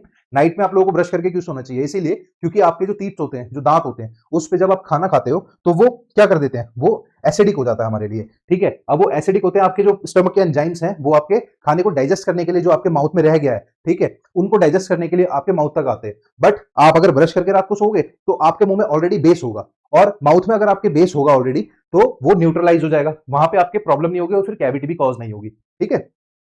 Lime, CaO is added to acidic soil neutralize the better crop growth. अब देखिए यहाँ पे एक चीज दिया हुआ है, लाइम को आप ऐड कर सकते हो, ठीक है, किसमें, एसिड को, एसिडिक सॉइल को न्यूट्रलाइज करने के लिए। वेस्ट वाटर ट्रीटमेंट प्लांट से neutralize acidic base and effluents. ठीक है। तो जब वाटर प्योरिफिकेशन की अगर हम बात करें, प्लांट जो जो वाटर क्लीनर प्लांट लगते हैं जो वाटर को क्लीन करते हैं, वहां पे भी न्यूट्रलाइजेशन ट्रीटमेंट किया जाता है पानी को साफ बनाने के लिए। ठीक है। Next, oxidation. अब ये टॉपिक जो है दोनों ऑक्सीडेशन एंड रिडक्शन बहुत ही मोस्ट इंपॉर्टेंट टॉपिक्स आपके, बहुत ही ज्यादा इंपॉर्टेंट है, इसको आप जरूर प्रैक्टिस कीजिएगा और यहाँ पे मैं आपको बहुत ही अच्छे वे में आपको एक्सप्लेन करूंगा कि ऑक्सीडेशन और रिडक्शन दोनों चीजें होती क्या है। ठीक है। तो ऑक्सीडेशन रिएक्शन से स्टार्ट करते हैं। What is oxidation? Addition of oxygen to a substance. जब भी किसी सब्सटेंस में ऑक्सीजन का एडिशन होता है उसको हम कहते हैं ऑक्सीडेशन। ठीक है, सिंपल सी चीज याद रखना। Removal of hydrogen from substance, इसको भी हम क्या कहते हैं? Oxidation. Loss of electrons by atom और ions, example 2Mg plus O2, अब ये हमें क्या बना के देगा? 2MgO। Magnesium gains the oxygen, it is oxidized. Oxidized जो हमारा एलिमेंट्स जो ऑक्सीडाइज्ड हो रहा है Mg, वो है हमारा मैग्नीशियम। क्यों? क्योंकि इसने गेन किया ऑक्सीजन का, तो इसने ऑक्सीडाइज किया अपने आप को। अब रियल एग्जांपल देखते हैं इसके। Burning magnesium ribbon, magnesium burn in air with dazzling white flame to combine with oxygen to form magnesium oxide. ठीक है। एक और एग्जांपल है rusting of iron. Rusting of iron अगर हम यहां पे देखें तो रस्टिंग ऑफ आयरन में हमें क्या दिया हुआ है? 4Fe plus 3O2। ठीक है, ये इसने हमें प्रोड्यूस क्या किया? प्रोड्यूस किया हमें Fe, ठीक है, O3XH2O। मतलब कि यहां पे जो हमारा प्रोड्यूस हो रहा है, क्या प्रोड्यूस हो रहा है? जो आयरन है Fe, वो कंबाइन कर रहा है किसके साथ? हाइड्रोजन के साथ और ऑक्सीजन के साथ। और प्रोड्यूस क्या कर रहा है? Iron slowly oxidized in presence of air moisture forming reddish brown rust. ठीक है, रेडिश ब्राउन रस्ट यहां पे फॉर्मेशन हो रही है। ठीक है, मतलब कि आयरन को अगर आपने ओपन स्पेस में रख दिया, अब वो रिएक्ट करेगा ऑक्सीजन के साथ वहां पे जो प्रेजेंट है और हाइड्रोजन के साथ, और कुछ टाइम बाद उस पर रस्टिंग होने लग जाएगी। ठीक है, तो इसी चीज को अब क्या कहते हैं? ऑक्सीडेशन रिएक्शन कहते हैं। तो rusting is example of oxidation reaction. ठीक है, यहां पे एग्जांपल देखिए दिया हुआ है CuO प्लस H2। अब यहां पे क्या हो रहा है? इसको हीट प्रोवाइड की गई, ठीक है, इसने फॉर्म किया Cu प्लस H2O। अब देखो Cu के साथ जो है रिडक्शन हुआ, रिडक्शन मतलब ऑक्सीजन का रिमूवल, और H2 का एडिशन यहां पे हुआ O के साथ। अब H के साथ जो है वो ऑक्सीडेशन हुआ क्योंकि यहां पे O ऐड हो गया। देखिए O ऐड हो गया। अब यहां पे रिमूवल ऑफ हाइड्रोजन हुआ, इसको हम कहेंगे रिडक्शन। जब भी यहां पे एडिशन ऑफ O होता है तो उसको हम ऑक्सीडेशन कहते हैं। ठीक है। रिडक्शन, रिडक्शन रिएक्शन देखते हैं। रिडक्शन रिएक्शन क्या है? Reduction, what is reduction? Reduction is a defined removal of oxygen, addition of hydrogen और gain of electrons by a substance during the chemical reaction. मतलब कि एडिशन ऑफ ऑक्सीजन होगा, ठीक है, और यहां पे रिमूवल ऑफ हाइड्रोजन होगा। ये है हमारा reduction. A substance that undergoes reduction is called oxidizing agent. जो जाएगा रिडक्शन करने के लिए, मतलब कि a substance that undergoes reduction, जो रिडक्शन करने के लिए जाएगा उसे हम ऑक्सीडाइजिंग एजेंट कहेंगे। ठीक है, यहां पे यही तो आपको एग्जांपल दिया हुआ है। अब एग्जांपल में यहां पे देखिए, जो रिडक्शन करवा रहा है, ठीक है, जो रिडक्शन करवा रहा है ओ, उसको हम ऑक्सीडाइजिंग एजेंट कहेंगे, और जो रिडक्शन जिसकी वजह से ऑक्सीडेशन हो रहा है उसे हम रिड्यूसिंग एजेंट कहेंगे। सिंपल सी बात है। ठीक है, तो इसे हम क्या कहते हैं? इन दोनों रिएक्शंस को हम कहते हैं रिडॉक्स रिएक्शन। ठीक है, रिडॉक्स रिएक्शन कहते हैं इसको। जो भी यहाँ जहां पे भी जिस भी रिएक्शन में ऑक्सीडेशन या रिडक्शन होता है उसको हम रिडॉक्स रिएक्शन कहते हैं। एग्जांपल देखो, ZnCuSO4, ठीक है, ZnSO4 बनाया, Cu बनाया। अब ऑक्सीजन का एडिशन हुआ, डिस्प्लेसमेंट रिएक्शन है ये एक तरीके का। यहां पे Cu आयंस जो है गेन किए electrons and are reduced to copper metal. अब यहां पे हुआ क्या है? देखिए, Zn जो है उसने क्या किया? O को अपने पास किया, मतलब जो O है SO4 वो Zn के पास आया, तो Zn ने as a reducing agent use किया। मतलब कि सामने वाले का, देखो दो पार्टी है, एक A है एक B है, B के साथ 2 है। ठीक है, अब यहां पे जो हमारा रिजल्ट बना वो बना A2B। अब A ने क्या किया? A ने B का 2 जो यहां पावर थी वो अपने पास ले ली, तो A क्या हुआ? A रिड्यूसिंग एजेंट हुआ। क्यों भाई? सामने वाले को रिड्यूस करा रहा है। ठीक है, और B क्या हुआ? B ऑक्सीडाइजिंग एजेंट हुआ। क्यों? उसने उसको प्रमोट किया, उसने उसको वो पावर दी, तो वो हुआ हमारा oxidizing agent. It donates electrons causing the reduction, ion is Cu2। तो Cu यहां पे क्या हुआ? एक हमारा ऐसा एटम हुआ या ऐसा एलिमेंट हुआ जिसने डोनेट कर दिया दूसरे को। ठीक है, causing the reduction of Cu। ठीक है, नेक्स्ट स्लाइड पे चलते हैं। Oxidation and reduction together. अब दोनों रिएक्शन जब किसी अभी मैंने आपको बताया जब किसी भी केमिकल रिएक्शन में दोनों ऑक्सीडेशन और रिडक्शन इकट्ठे परफॉर्म करती है, ठीक है, उसी को हम कहते हैं redox reaction. Redox reaction exam point से बहुत ही ज्यादा इंपॉर्टेंट है, आप लोगों को जरूर प्रिपेयर करना है इसके लिए, ठीक है, और याद रखनी है। Oxidation reaction always and reduction always occur simultaneously in a chemical reaction. This is called redox reaction. Redox reaction कहते हैं when a one substance oxidize loss electron, another is simultaneously reduce and gain electron. Neither process can occur independently. ये कोई भी process independently नहीं हो सकती, ठीक है। या तो जो लॉस करेगा इलेक्ट्रॉन Zn जो है, यहाँ पे देखिए Zn जो था वो हमारा एक लॉस इलेक्ट्रॉन था, इसको हम ऑक्सीडाइज कहना कहेंगे, और जो रिड्यूस हुआ उसको हम रिड्यूस कहेंगे Cu, वो है हमारा गेन इलेक्ट्रॉन्स, ठीक है, उसने गेन ऑफ इलेक्ट्रॉन्स किया। अब यहाँ पे देखिए जो रिड्यूसिंग एजेंट होगा वो क्या करेगा, वो डोनेट करेगा इलेक्ट्रॉन्स, गेट ऑक्सीडाइज होगा, मतलब जिसके पास इलेक्ट्रॉन्स आए, सामने वाले के इलेक्ट्रॉन्स खत्म कर दिए और अपने इलेक्ट्रॉन्स बढ़ा लिए, अपने एटम्स बढ़ा लिए, उसको हम रिड्यूसिंग एजेंट कहते हैं, ठीक है, वो रिड्यूस कराता है सामने वाले को, वो है हमारा रिड्यूसिंग एजेंट। और जो दूसरे वाले की हेल्प करता है और डोनेट करता है उसको हम कहते हैं ऑक्सीडाइजिंग एजेंट। ये टॉपिक जरूर याद रखना, आपके पास एक क्वेश्चन आएगा, ऐसी एक इक्वेशन आएगी, ठीक है, और ऐसी इक्वेशन आएगी और उसमें आपसे पूछा जाएगा what is oxidizing agent, what is reducing agent, और आपको फिर वो क्वेश्चन का आंसर बताना होगा, ठीक है। जो गेट ऑक्सीडाइज होगा उसको हमेशा रिड्यूसिंग एजेंट कहा जाएगा, जो सामने वाले के एटम्स को छीन रहा है, ले रहा है अपने पास, वो है रिड्यूसिंग एजेंट। और जो रिड्यूस होगा, जो अपने डोनेट कर देगा, उसको ऑक्सीडाइजिंग एजेंट कहा जाएगा, ठीक है। तो observation change, blue colour of CuSO4 fades and reddish brown copper deposit on zinc, ठीक है। तो ये रिडॉक्स रिएक्शन को जरूर आप लोग याद रखना, बहुत इंपॉर्टेंट है। तो ये था रिडॉक्स रिएक्शन, ठीक है, जो आप लोगों ने अभी देखा। आइए चलते हैं नेक्स्ट स्लाइड पे। Oxidizing agent and reducing agent, जैसा कि अभी मैंने आपको प्रीवियस पीपीटी में बताया, ठीक है। तो रिड्यूसिंग एजेंट और ऑक्सीडाइजिंग एजेंट क्या होता है, मैंने आपको बताया जो लॉस इलेक्ट्रॉन कराता है, ठीक है, जो खुद को ऑक्सीडाइज करता है, वो क्या होता है, रिड्यूसिंग एजेंट। क्यों, जो सामने वाले के पावर को या सामने वाले के एटम्स को या इलेक्ट्रॉन्स को अपने पास खींच रहा है, वो क्या है, रिड्यूसिंग एजेंट, सामने वाले को रिड्यूस कराने वाला, ठीक है। और ऑक्सीडाइजिंग एजेंट क्या होता है, जो अपने इलेक्ट्रॉन्स दूसरे एलिमेंट को दे रहा है, डोनेट कर रहा है, वो होता है हमारा ऑक्सीडाइजिंग एजेंट, ठीक है। तो gain electrons during the reaction cause oxidation, another substance, जो दूसरे सब्सटेंस को ऑक्सीडाइज करता है, वो होता है हमारा oxidizing agent. Get reduce itself, अपने आप रिड्यूस हो जाता है, वो है हमारा ऑक्सीडाइजिंग एजेंट। जैसे कि हमारी इक्वेशन एक ही चल रही है स्टार्टिंग से, जो यहाँ पे आपने ZnCuSO4 और उसके प्रोडक्ट में देखा, वही इक्वेशन के बेस पे है। तो अनदर एग्जांपल O2Cl2 KMnO4, ठीक है, ये सब क्या है, ऑक्सीडाइजिंग एजेंट के एग्जांपल है, ठीक है। Reducing agent, loss electron during the reaction cause reduction of another substance, दूसरे सब्सटेंस का रिडक्शन कराने वाला हमारा रिड्यूसिंग एजेंट होता है, ठीक है। वो हमेशा दूसरे किसी भी एलिमेंट से लॉस ऑफ इलेक्ट्रॉन्स करवाएगा और खुद को ऑक्सीडाइज करेगा, मतलब खुद का बेनिफिट देखेगा बट दूसरे का नहीं, वो है हमारा reducing agent. Example Zn plus CuSO4 reaction, जो आपने देखा लॉस इलेक्ट्रॉन कराता है, वो होता है reducing agent. Corrosion and rusting of iron, तो अब हम देखेंगे कोरोजन क्या होता है और रस्टिंग ऑफ आयरन क्या होता है। रस्टिंग ऑफ आयरन आप लोग जानते हैं, जब भी Fe हमारा आयरन ऑक्सीजन और हाइड्रोजन के साथ रिएक्ट करता है मॉइस्ट क्लाइमेट में या फिर मॉइस्ट एरिया में, तो वो रस्टिंग फॉर्मेशन करता है, ठीक है। तो आइए कोरोजन को भी देखते हैं। What is corrosion? Corrosion is the gradual destruction of metal due to chemical reaction with the environment, ठीक है। Rusting is the most common example of corrosion where iron reacts with oxygen and moisture in the air form hydrate iron oxide which is rust। तो hydrated iron oxide जो होता है वो हमारा rust होता है। रस्टिंग की फॉर केमिकल इक्वेशन आपको यहां पे दी हुई है, ठीक है। 2Fe2O3XH2O, ये है रस्ट की क्या है, केमिकल इक्वेशन, ठीक है।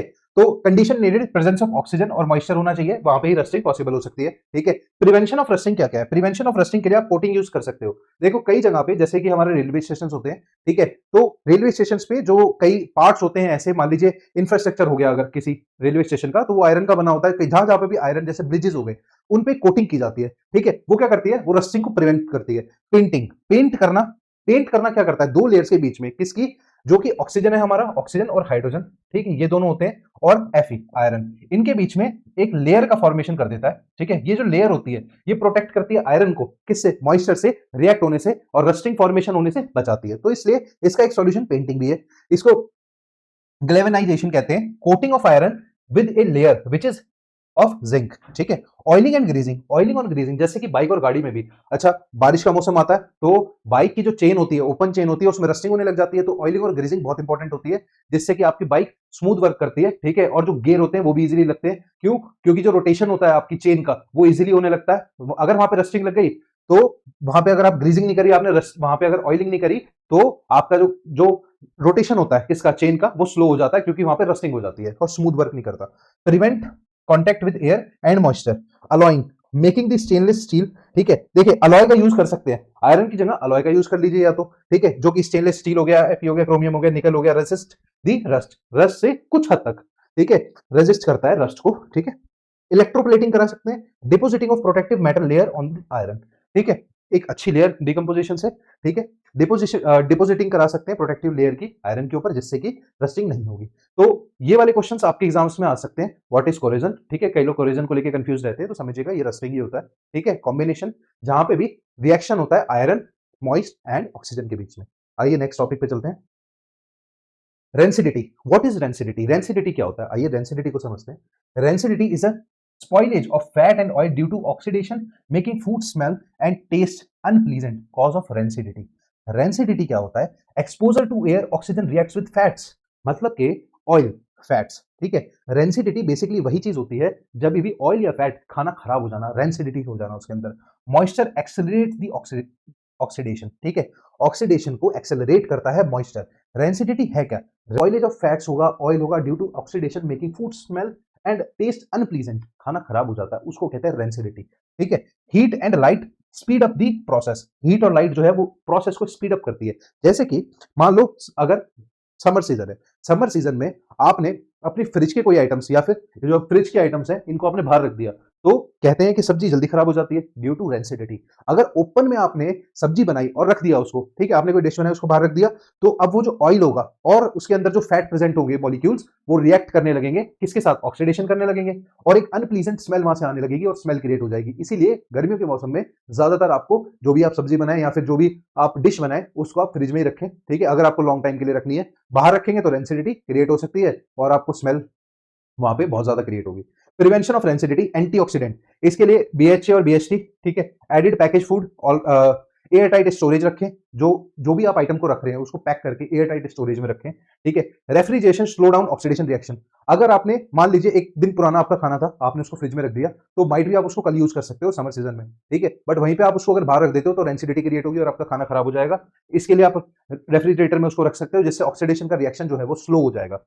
Replacing air with nitrogen and chips packet, अब देखिए नाइट्रोजन चिप्स जो लोग खाते हैं उनको पता है कि उसके अंदर हवा भरी होती है, वो हवा कौन सी होती है? वो गैस होती है नाइट्रोजन। क्यों? क्योंकि वो काफी लंबे समय तक उसको फ्रेश रखती है, उसको खराब नहीं होने देती, रेंसिडिटी क्रिएट नहीं होने देती, ठीक है। अगर उसमें आप मान लीजिए कोई चिप्स का पैकेट है आपके पास और उसके अंदर नाइट्रोजन प्रेजेंट नहीं है, वो गैस है ही नहीं, उसके अंदर हवा भरी ही नहीं हुई, तो वो अगर लीक हो गई तो कुछ टाइम बाद उसमें से चिप्स में से स्मेल आने लगती है, ठीक है। कई जगह आप देखते होंगे शॉप्स होती है, वहां पे ओपन आपको चिप्स के पैकेट मिलते हैं, ओपन चिप्स मिलती है, तो उनमें स्मेल रहती है ऑयल की थोड़ी बहुत, ठीक है। वहीं पे ही जो पैकेजिंग आते हैं, ठीक है, पैकेज हमारे पैकेट्स आते हैं उनके अंदर नाइट्रोजन गैस फिल होती है, इसलिए ही रेंसिडिटी क्रिएट नहीं होती। Store oil away from the direct sunlight and heat, oil को हमेशा डायरेक्ट सनलाइट और हीट से बचा के आप स्टोर कर सकते हैं, ठीक है। नेक्स्ट इंपॉर्टेंट एनसीईआरटी एक्टिविटीज, तो एनसीईआरटी की एक्टिविटीज यहां पे आपको दी हुई है। Activity number 1, zinc and acid reaction. यहां पे देखिए इसमें क्या दिया हुआ है आपको, जिंक ग्रैन्युल्स को डाइल्यूट H2SO4 के साथ रिएक्ट किया। Observation, brisk hydrogen gas collected by displacement, displacement के थ्रू हाइड्रोजन गैस यहां पे इकट्ठी होगी आपकी। इलेक्ट्रोलिसिस ऑफ वाटर होता है, इसमें 2H2O ब्रेक डाउन होता है 2H में और H2 में। ये मैं आपको बता चुका हूं, इलेक्ट्रोलिटिक रिएक्शन, इलेक्ट्रोलिसिस के थ्रू, जब इलेक्ट्रिसिटी के थ्रू रिएक्शन में जो डिकम्पोजिशन रिएक्शन किया जाता है। एक एक्टिविटी 3 है आपकी यहाँ पे, ये एक्टिविटी 2 थी, ये फर्स्ट, ये सेकंड, ये आपकी थर्ड है, ठीक है, ये 4 है। यहां पे दिया हुआ है preparation of oxygen gas, oxygen gas को कैसे बनाए, 2KClO3, 2KCl और O2 इसमें आपके रिलीज होगी। ऑब्जर्वेशन, ग्लोइंग स्प्लिंटर रिलाइट्स, ठीक है, कंफर्म O2 प्रोडक्शन। अगर यहाँ पे आपको ग्लोइंग स्प्लिंटर रिलाइट्स दिखती हैं तो इसका मतलब यहाँ पे O2 गैस प्रोड्यूस हो रही है, ठीक है। Activity 4, iron nail is in CuSO4, अगर आप आयरन नेल को CuSO4 गैस में रखेंगे, ठीक है, अगर आप आयरन नेल को CuSO4 गैस में रखेंगे तो FeSO4 और Cu बनेगा। ये क्या है? डिस्प्लेसमेंट रिएक्शन है। डिस्प्लेसमेंट रिएक्शन में आप देखिए blue solution fades and reddish copper deposit on iron nail, जो कि डिस्प्लेसमेंट रिएक्शन को शो करता है, ठीक है। तो ये 4 एक्टिविटी है बेसिक एनसीईआरटी की। लेबोरेटरी सेफ्टी रूल्स, देखिए लेबोरेटरी के सेफ्टी रूल्स हैं यहाँ पे, ठीक है। तो लेबोरेटरी में सेफ्टी रूल्स क्या है, वियर सेफ्टी, ग्लव्स आप पहने, ठीक है, यूज लैब कोट पहने, वहां पे handle acid base and chemicals carefully, और लेबोरेटरी में कोई भी स्टूडेंट अकेले नहीं जाते, ठीक है, उनके टीचर उनके साथ जाते हैं, तो इसकी आपको कोई खास इंपॉर्टेंस है नहीं। बट हाँ, ध्यान रखिए अगर केमिस्ट्री पढ़ रहे हो तो आपको पता होना चाहिए, ठीक है। आगे आगे आप स्कूल में अगर ज्यादा रिएक्शंस करेंगे तो आपको ये चीजें पता होनी चाहिए, ठीक है। Never point test tube towards your and other while heating, जब भी टेस्ट ट्यूब गर्म हो रही हो तो ना ही अपने फ्रेंड की तरफ करना ना ही अपनी तरफ करना, might be there is some reaction which can be happen, ठीक है, आपको हार्म भी हो सकता है। यूज टोंग्स एंड होल्डर्स, ठीक है, जब भी आप केमिकल रिएक्शन करें तो टोंग्स एंड होल्डर्स जरूर यूज करें। नेवर स्मेल केमिकल, केमिकल को कभी डायरेक्टली स्मेल मत कीजिए, ठीक है, माइट भी ऐसा हो सकता है वो गैसेस जो रिलीज हो रही है वो काफी ज्यादा हार्मफुल हो, आपको इंटरनली बहुत हार्म हो जाए। Keep your hand workshop clean and well organize, label the chemical solution है क्लियरली, केमिकल सॉल्यूशंस को लेवल क्लियरली करें, ठीक है। मतलब ऐसा नहीं कि आपने बेस पे एसिड लगा दिया और एसिड पे बेस लगा दिया, ठीक है, ऐसा नहीं होना चाहिए। कभी कोई उसको पानी समझे और आपने उसके अंदर एसिड रखा हुआ है, तो लेबलिंग करेक्ट होनी चाहिए। Immediately report any accident splash to the teacher, अपने टीचर को जरूर कोई भी अगर आपके साथ मिसहैपनिंग होती है, एक्सीडेंट लगता है आपको कि मेरे से कोई एरर हो गया है, कोई गलती हो गई, तो अपने टीचर को जल्द से जल्द इन्फॉर्म करें। Know location of fire extinguisher and first aid kit, ठीक है, फर्स्ट एड किट की और फायर एक्सटिंग्विशर की जो लोकेशन है उसको जरूर पता करके रखना ऑलरेडी। नेक्स्ट, माइंड मैप क्या है? देखिए माइंड मैप क्या है, अभी जो आपने पढ़ा, अब आपको ये एग्जाम के लिए कैसे प्रिपरेशन करनी है, एग्जाम के लिए आपको ऐसे प्रिपरेशन करनी है। टाइप्स ऑफ केमिकल रिएक्शन आपको पता होने चाहिए, ठीक है, टाइप्स ऑफ केमिकल रिएक्शन सारे याद कर लेना। एनसीईआरटी एक्टिविटीज आपने की है, ऑक्सीडेशन और रिडक्शन, रिडॉक्स रिएक्शन हम लोगों ने कर लिए इस वीडियो के थ्रू, ठीक है। इस वीडियो में कोरेजन और रेंसिडिटी आप लोगों ने किया है, ठीक है। नेक्स्ट, इंपॉर्टेंट फॉर्मूलाज क्या क्या है, देखिए की balance equation, combination reaction, displacement reaction, electrolytic decomposition, law of conservation of मास हम लोगों ने किया है, मास रिएक्टेंट्स, ठीक है, जिसमें कि मास neither be created nor be destroyed, displacement reaction हमने देखा है, double displacement, acid base salt देखा है हमने, ठीक है, तो ये सारे टॉपिक हमने देख लिए, ठीक है। तो इसी के साथ हमारी ये 10th क्लास की video chemical reaction and equation अब खत्म होती है, ठीक है। आने वाले कुछ दिनों में हम आपके लिए और वीडियोस लेके आएंगे और अच्छे इंटरेस्टिंग टॉपिक के साथ, और बहुत ही अट्रैक्टिव आपकी एजुकेशन को बनाने की कोशिश करेंगे। तो प्लीज चैनल को सब्सक्राइब करें एंड शेयर करें। Thank you for watching. Okay, thank you.